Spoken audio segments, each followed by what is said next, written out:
Congratulations! You have your business model and marketing plan in place and have made your initial launch announcement. People are finding your offer and are responding to it.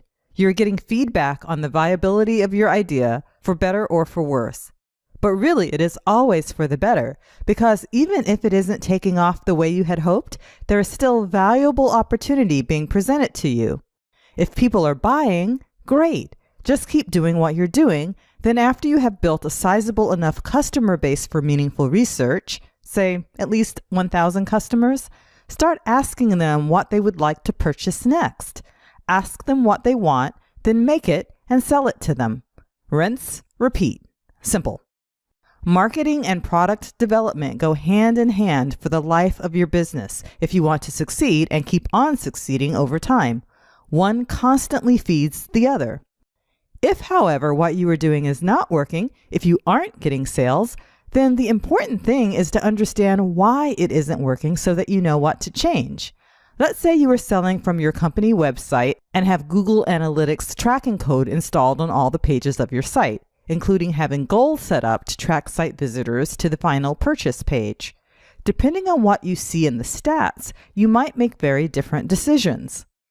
If you see that of the people who reach your website, a very high percentage are converting into sales, say 50% or more, then the problem is that you don't have enough traffic to your site.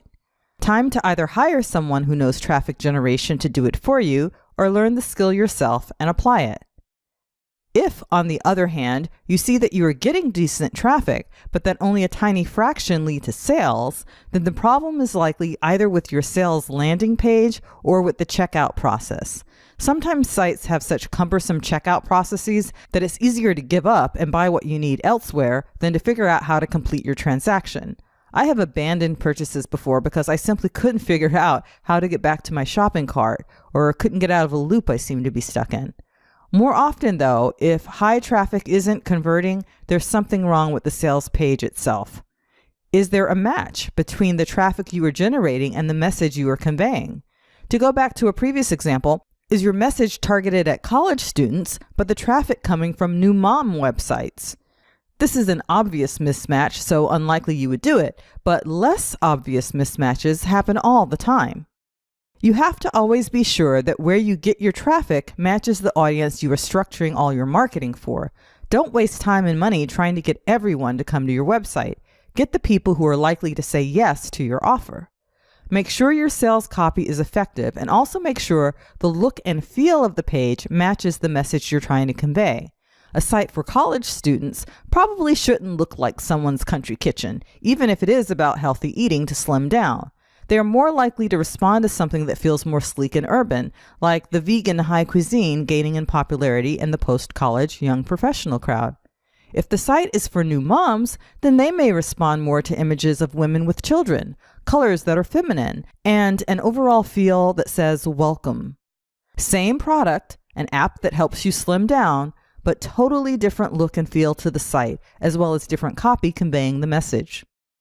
This is really just the tip of the iceberg when it comes to optimizing websites for conversions. This is one of those areas where I think it pays to just hire someone who already knows, or purchase an app like Optimized Press or Lead Pages, which offers you optimized page templates to begin with. But you will still need to supply the messaging and make choices about which look and feel you want in your template unless you hire someone to make those decisions with you.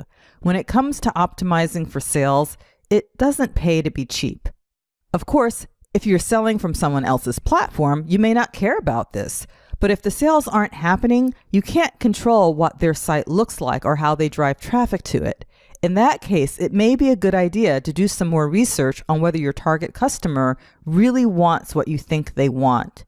Focus groups, whether formal and in person, or informal and online, can be very useful.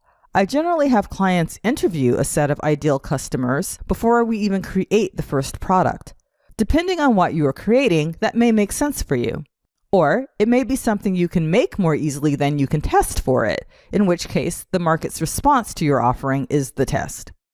Even when selling from someone else's platform, if sales aren't happening, it may be worthwhile to put up a website of your own with the sales page promoting the item for sale on the vendor's site.